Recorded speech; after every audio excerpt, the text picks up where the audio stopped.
대독해 주시겠습니다. 예수께서 12제자에게 명하기를 마치시고 이에 그들의 여러 동네에서 가르치시며 전도하시려고 거기를 떠나 가시니라. 아멘. 네. 그 학교에서 가르치는 교육학은 그 반복이 학습의 원리입니다. 그러니까 자꾸 공부를 반복하는 것이 세상의 학습의 원리이고, 그리고 우리 믿는 사람들은 믿음은 들음에서 난다고, 믿음이 생기기 위해서는 자꾸 말씀을 들어야 됩니다. 이상하게 세상에 정통보다는 이단들이 열심히 있어요. 왜냐하면 정통은 그냥 있어도 정통이기 때문에 상관없지만, 이단은 가짜이기 때문에 진짜인 것처럼 보이기 위해서는 열심히 필요한 겁니다. 그래서 가짜에게는 반드시 진짜처럼 보이려고 하는 열심이 있는 거죠. 예쁜 사람은 화장하지 않고 나가도 예쁘다 그러는데, 예쁘지 않은 사람이 이제 화장하고, 화장으로도 안 되면 위장을 하고, 위장으로 안 되면 분장을 하고, 분장으로도 안 되면 이제 성형을 하려고 하는 것처럼, 안 예쁘니까 자꾸 손을 대는 겁니다. 그런 것처럼 박옥수라고 하는 구원파는 그 1년에 2번씩 이렇게 말씀 사경회를 하잖아요. 그런데 그것 때문에 거기는 부흥을 한 겁니다. 그래서 그가 성경을 읽으면서 이것을 배운 것 같아요. 11장 1절에 예수님이 이 땅에 오셔서 가르치셨거든요. 그러니까 하나님의 말씀을 듣고 해야 믿음이 자라기 때문에 자꾸 가르쳐야 되는 겁니다. 그러니까 좋은 교회가 성장하기 위해서는, 좋은 목사가 되기 위해서는, 또 좋은 성도가 되기 위해서는 하나님의 말씀을 가르침을 많이 받아야 되는 겁니다. 그다음에 두 번째로는 예수님이 하나님의 말씀을 가르치시고 전도하셨어요. 전도. 그러니까 전도는 도를 전하는 것이잖아요. 즉 전도를 다른 말로 복음이라고 하는 거죠. 복음을 또 풀면 예수가 우리를 위해 십자가에 죽으셔서 그의 피로 우리가 구원받았다. 이 사실을 전하는 게 복음이고 전도입니다. 그러니까 우리가 이제 하나님의 말씀을 목사는 잘 가르쳐야 되고, 성도들은 잘 배워야 되고, 또 목사와 성도들은 세상에 나가서 예수를 전해야 되는 것이죠. 자, 예수님이 이 땅에 오셔서 그러한 일들을 하셨어요. 그리고 제자들은 부지불식간에 그것을 배웠습니다. 그리고 나중에 이해하지 못했지만 성령이 그들에게 임하고 나서는 하면서 그 일을 하게 되는 겁니다. 지난주 수요일 날 하율이가 교회에 왔어요. 교회가 왔는데 이혜식 원사님이 이렇게 손을 이렇게 드시고 기도를 하시다가 손을 모은대요. 저는 몰랐는데 사모님이 그 동영상을 보시면서 해설을 해주더라고요. 자, 우리 권사님이 손을 듭니다. 조금 있다가 손을 모읍니다. 근데 하율이 동영상을 자기 엄마가 와서 찍었나 봐요. 보여주시는데 하율이가 이제 기도 시간에 눈 뜨고 있다가 권사님이 손을 드니까 자기도 이렇게 손을 들더라고요. 그러다가 권사님이 손을 모으니까 이렇게 보더니 손을 모으더라고. 근데 제가 그래서 참 많이 웃었는데, 오늘도 또 이한이가 뒤에 앉아 있다가 이혜신 권사님이 이혜신 권사님 제가 보기엔 손을 안 드신 거 들었나 모르겠는데, 하여튼 이한이가 이렇게 손을 들면서 있더라고요. 그래서 아이들이 이렇게 노는 것 같아도 다 배우는 것처럼 예수님의 제자들도 3년 6개월 어떻게 보면 인간적으로는 실패한 것 같고, 예수님 십자가 앞에서는 그들이 실패한 것 같지만, 부활하시고 부활의 주님이 성령을 보내주시고 그들이 성령을 받은 후에 깨닫고 나니까 그들이 그것을 이해하고 그렇게 사는 것처럼, 지금 이제 제자들은 예수님이 그렇게 하시는 게 뭔지도 모르지만 따라다니는 겁니다. 근데 예수님은 가르치셨다고 하는 것을 봤어요. 이한이가 하율이가 본 것처럼. 그리고 예수님이 전도하는 것을 제자들이 보고, 전도가 저런 거구나, 저렇게 하는구나, 이렇게 자연스럽게 배워가고 있는 과정에 그 당시에 이제 사람들이 자꾸 만나면, 요즘에 사람들 만나면 무슨 얘기를 해요? 대통령 탄핵 얘기를 하죠. 그리고 옛날에는 뭐 민주당이다, 야당이다, 국민의당이다, 막 이렇게 얘기했는데, 지금은 제가 생각하기에는 대통령 미워하는 당, 대통령 사랑하는 당, 뭐 이렇게 민심이 갈려진 것 같아요. 지금 뭐 온통 대통령 얘기하고 뭐 영부인 얘기하고 이 나라가 온통 관심사가 지금 대통령에게 쏠려 있는 것처럼, 예수님이 마태복음 11장 당시의 배경은 그 당시에 가장 유명한 사람이 4명이 있습니다. 첫 번째가 로마 황제, 황제. 그 다음에 두 번째로는 그 나라를 다스리고 있는 네로 집안의 그 왕들이 늘 스캔들에 오르고 있습니다. 세 번째로는 이제 예수님이 아니 그 목수의 아들인데 진짜 하나님의 아들 맞아? 맞다니까 가봐 진짜 맞아. 예수님을 자꾸 사람들이 얘기를 하는 거예요. 그리고 또 하나는 야 스승만한 제자가 없다고. 예수님보다는 세례 요한이 더 세. 사람들은 세례 요한에게 세례를 받았기 때문에 그들이 사촌지간지를 몰라요. 그리고 세례 요한이 6개월 나이가 더 있기 때문에 세례 요한이 예수님보다 더 세다고. 그래서 예수님을 지지하는 바, 세례 요한을 지지하는 바, 그 헤롯 대왕, 그 네로, 그 다음에 황제를 생각하는 사람들, 이렇게 이제 막 모든 사람들이 그렇게 민심이 그러고 있었을 때에 세례 요한이라고 하는 사람이 감옥에 gat히게 되고, 그러다 보니까 그의 추종자들이 이렇게 푹 꺼지게 되는 겁니다. 이제 황제와 그러니까 헤롯 가문은 계속 이렇게 이제 인기에 매일 나오지만, 그 당시에 이제 대중들에게 가장 가까운 사람은 이제 세례 요한이 점점 침몰되고 예수가 부각되는 그런 시대예요. 그래서 이제 세례 요한이 감옥에 갇혀서 그의 제자들을 예수님께 보내게 됩니다. 이 사건을 통해서 성경은 무엇을 얘기해 주려고 하냐면, 세례 요한은 태어나서 광야에서 예수님이 나타나실 때까지 준비하면서 예수님 오셔서 저분이 하나님의 아들이시고 세상 죄를 지고 가는 어린 양이라고 얘기하고, 나는 그분의 끈 풀기도 부족하다라고 그렇게 예수를 찬양했던, 그리고 그는 흥하야 되겠고 나는 망하야겠다고 했던 그 사람이 어디에 갇히니까? 감옥에 갇히니까. 그러니까 믿음이라고 하는 것이 상황에 근거를 두게 되면, 상황이 무너지게 되면 이렇게 무너지는 거예요. 여러분 절대로 지금 계속 12월부터 계속 우리에게 주시는 메시지가 뭐예요? 이현준 목사 은혜와 평강교회 절대 감정 위에 네 믿음을 쌓지 말라. 또 오늘 우리에게 주시는 말씀 뭐예요? 상황 위에 네 믿음을 쌓지 말라고 하는 거예요. 여러분 세례 요한이, 우리가 생각하기에 세례 요한이 별로 아닌 것 같은데, 지금 이스라엘에 가서도 그렇고 예수님 당시에 세례 요한이 인기 짱이었다니까요. 예수님이 말씀하시잖아요. 세례 요한보다 큰 사람이 없다니까.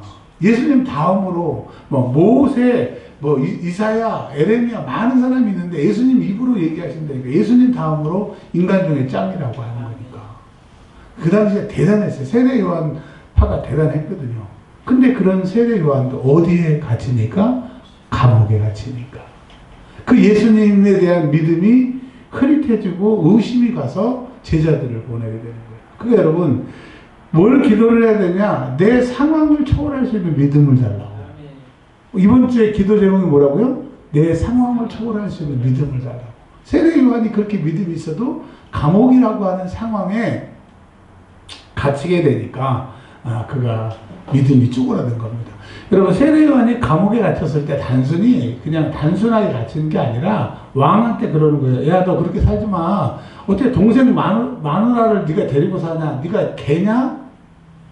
죽기를 각오하고 죽으려고 그렇게 얘기를 했으니까 이제 세례 요한은 죽음을 감지하고 있는 겁니다. 그러니까 죽음 앞에서 지금 생각해 보는 거야. 저분이 하나님의 아들 맞아? 진짜 맞나? 그래서 이제 제자들을 보냅니다. 그랬더니 예수님이 여러 가지 얘기를 하면서 내가 메시아고 내가 하나님의 아들이라고 얘기하면서 5절에 이렇게 얘기합니다. 가난한 자에게 복음이 전파된다. 봐라.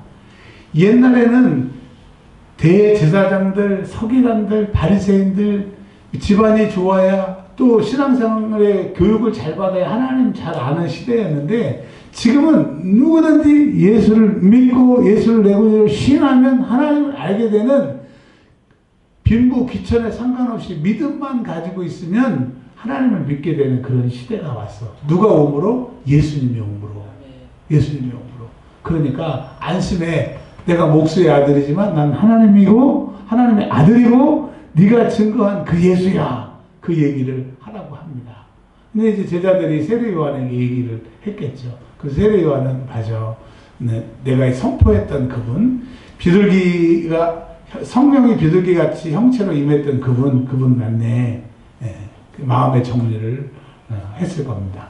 자, 그 제자들이 이제 세례 요한에게 가는 동안에 예수님이 세례 요한을 설명하십니다. 세례 요한을 설명하시는데 뭐라고 그랬냐면 선지자라고 얘기하고 9절에 그리고 그는 11절에 세례 요한보다 큰 이가 일어남이 없도다. 예수님 다음으로 세례 요한이 그런 사람이라고 하는 거예요. 근데 이제 이 11장 11절을 가지고 신천지에서는 세례 요한이 배도자다라고 그래서 배도자 다음에 예수가 그 참 구주가 된다. 이 배도자의 구도를 이 사람들이 만드는데 이제 이만희가 죽게 되면 이만희가 배도자가 되고 이만희 후에 나타난 사람이 또 이제 구원자가 되는 이 배도 멸망 구도자 배멸구라고 하거든요. 이 시스템을 거기는 만들어가지고 많은 사람들이 속고 있는데 세례 요한이 큰 자인데 그러나 천국에서는 극히 작은 자라도 그보다 크니라 이렇게 얘기를 한 구절을 갖고 이렇게 이단들이 그렇게 해석을 하는데 그러면 여러분 그건 이단들의 잘못된 해석이고 세례 요한이 예수님 다음으로 큰 자인데 왜 천국에서는 극히 작은 자라도 그보다 크니라 그런 거예요. 이 얘기는 잘 들으세요. 지금 세례 요한이 천국에 들어갔어요? 안 들어갔어요? 지금 이 상태는 아직 안 들어간 거지. 안 들어갔는데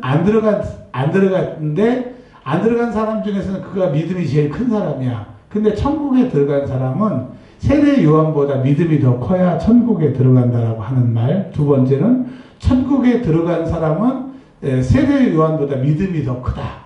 즉 이걸 가지고 결론을 뭐라고 지을 수 있냐면 우리가 천국에 들어가야 그 믿음이 인정되고 완성되는 것이지 천국에 가기 전까지는 세례 요한도 배도할 수 있잖아요. 목 잘라고 그랬을 때 잠깐 내가 잘못했어. 나 예수 부인할 거야. 할 수 있는 가능성이 있기 때문에 천국에 들어가야 구원이 완성이 되는 거예요. 그러니까 이 세례 요한은 아직 천국에 들어가지 않았기 때문에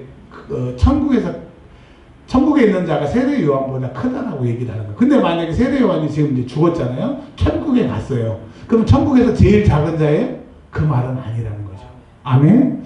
그러니까 이 세례 요한을 통하여 세례 요한은 믿음이 큰 사람 첫 번째. 두 번째, 완전히 천국에 들어가야 완전한 믿음이기 때문에 아직은 천국에 들어가지 않아서 그런 부분이 있다. 세 번째, 천국에 들어간 사람은 세례 요한보다 믿음이 더 크다. 여러분 우리가 꼭 천국에 들어가는 사람이 되기를 바랍니다. 세례 요한이 천국에 들어가면 이 말이 이제 좀 바뀌게 되는 거죠. 세례 요한이 예수님 가까이 있겠죠. 그런 얘기를 하면서 뭐라고 얘기를 하느냐. 세례 요한이 너희에게 나에 대해서 그렇게 얘기를 했어도 봐라. 세례 요한의 얘기가 사람들에게 안 통하고 또 내가 와서 그렇게 얘기를 해도 안 통하는데 이 세대가 이렇다고 하는 것을 비유로 얘기를 해줄게. 이 비유는 지금도 해당되는 거고 그 당시 시대와 이 시대가 똑같은 시대예요. 어떤 시대냐? 여러분 어떤 시대예요? 손준환 집사님 이 시대가 지금 집사님 생각하기에 어떤 시대예요? 왕사모님 이 시대가 어떤 시대예요? 말세. 딱 말세는 아주 큰 말이고 좀 줄이면 저는 미친 세상 같아. 이 세상은. 백권사님 지금 이 세상이 어떤 세상 같아요? 어떤 것 같아요? 네, 평생 소원 목사님 질문 안 하는 거. 자, 이혜진 권사님 이 세상이 어떤 세상 같아요? 권사님 느끼기에. 자기를 사랑하고 도를 사랑하고. 역시. 자, 주영 집사님 이 세상이 어떤 세상 같아요? 혼란한 세상. 또 질문하면서 느낀 게 지극히 이기적인 하나라도 손해보지 않으려고 하는 사모님 어떤 세상 같아요? 지금 세상이. 예수님보다 더 소중한 게 있다고 느끼면서 살아가는 사람. 자, 이인성 권사님 기대합니다. 어떤 세상? 자기애가 강한 세상. 그래. 그 제가 한 말이 그 말이야. 너무 자기를 사랑한다니까. 우리 조 집사님. 조 집사님 생각하기에 지금 이 세상이 어떤 것 같아요? 물질만. 물질만. 맞아. 자, 김을서 집사님 기대합니다. 무슨 이것저것 알 수는 혼란의 시대. 혼란의 시대. 누가 얘기하셨죠. 그 다음에 조 집사님, 작은 조 집사님. 집사님 생각하기에 이 세상이 어떤 세상 같아요? 자기를 사랑하는 좋은 사람. 엄마가 한 거 그대로 했네. 자, 기쁨이, 맞아요. 기쁨이. 이 세상이 어떤 것 같아요? 어떤 세상 같아요? 꼭 망할 것 같아요. 응. 그 이생망, 이 세상이 망했다, 이생망. 자, 여기 세연님. 제가 말은 그래서, 맞아요. 근데 예수님이 우리 성도님들이 말씀하신 거를 갖다가 비유로 얘기를 하고 있어요. 비유를 말하는데 뭐냐면, 아이들이 모래내 시장에 지금 앉아 있어요. 모래내 시장에 앉아 있어요. 그러면서 이제 친구들을 불러가지고 이렇게 얘기하는 거예요. 우리가 피리를 불 테니까, 피리 안 보는 사람들은 피리 소리를 듣는 사람을 춤을 추래요. 피리를 막 부니까 쳐다보고, 그리고 또 한 아이가 막 우니까 그 슬프게 우는 아이들을 보면 뜻은 몰라도 보다 보면 괜히 같이 슬퍼지잖아요. 그렇죠? 근데 그렇게 울고 있어도 가만히 쳐다보는 시대라는 거예요. 이 말이 무슨 말이에요? 내 외에는 관심이 없는 거야. 다른 사람이 뭐를 해도 관심이 없는 거야. 그러니까 내 에너지를 다른 사람에게 주고 싶지 않는, 그러니까 지극히 이기적인 그런 나만 아는 세상이라고 하는 것을 예수님이 말씀하고 계시는 겁니다. 그래서 이 미치는 세상, 자기만 아는 세상, 세례 요한이 와서 얘기를 했어도 듣지 않는, 그러니까 귀가 먹고 눈이 멀고 입이 벙어리 된 미친 세상, 자기만 아는 세상. 근데 그 배후에는 사단이 그렇게 자꾸 몰아가는 거예요. 누가 그런 얘기를 했어요. 어느 책에서 본 기억이 나는데, 언제 세상이 망하느냐? 세상이 거꾸로 되면 망한대요. 자, 그 자식들은 부모를 사랑하고 공경하는 시대였어요, 옛날에는. 근데 지금은 부모가 자식한테 쩔쩔쩔쩔 매는 시대예요. 자, 부모가 숟가락을 들지 않으면 자식들이 숟가락을 들지 않는 시대를 우리가 살았는데, 지금은 자식들이 외식하면 다 자기들이 먹고 싶은 대로 부모를 데리고 가는 그런 시대. 예. 그리고 그 아랫사람이 윗사람이 잘못해도 이렇게 말을 함부로 하지 않는 그런 시대를 우리가 살아왔는데, 지금은 뭐 그냥 다 왜 반말이냐고, 처음 봤는데 반말이냐고, 그냥 완전히 모든 게 이렇게 다 거꾸로 되는 세상. 누가 아까 전에 곧 세상이 망할 것 같은데 지금 세상이 꼭 그런 것 같아요. 그러니까 여러분, 예수님이 말씀하신 것처럼 이 세상은 자기만 아는 세상이다. 그러면 여러분, 여기가 진리이기 때문에 전도도 자기만 아는 사람에게 맞게 전도를 해야 되겠죠.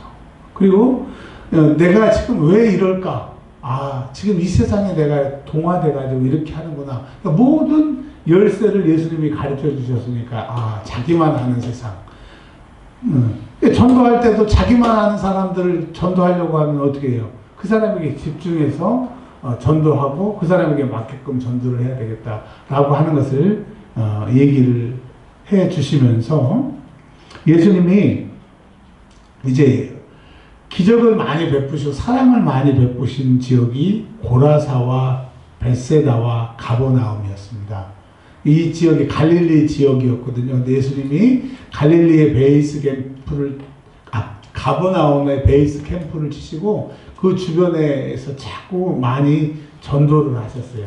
근데 이 사람들이 세례 요한의 얘기도 안 듣고 예수님의 얘기도 안 듣고 자기 유익을 위해서 예수님이 뭐라고 해도 귀를 듣지 않는 거야. 그러니까 예수님이 뭐라고 그러세요? 너희들 심판에 날 때 소돔과 고모라보다 너희가 더 고생을 할 것이다.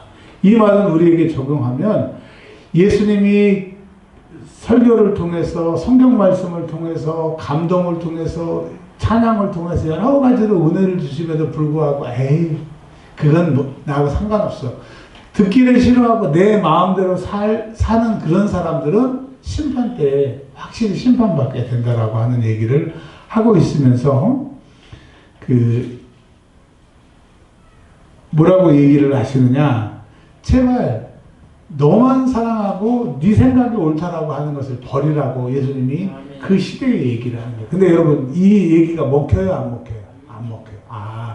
사단은 근본에 자기가 타락할 때부터 자기를 주목하게 하고 하나님과 견주어 비기리라, 내가 북극산 위에 서리라고 하는 자기만 알게 하고 자기만 돋보이게 하는, 그래서 반역을 했기 때문에 하나님 반대하는 사람, 하나님 신앙에서 떠난 사람은 전부 자기에게만 관심이 있다라고 하는 거예요. 그래서 여러분 성령 충만 받게 되면 이 자기 애가 다른 사람으로, 하나님 사랑으로 바뀌는 것처럼, 지금 내가 온통 나에게 꽂혀 있다고 하면 지금 나를 돌이키시고 점검해야 된다라고 하는 얘기입니다.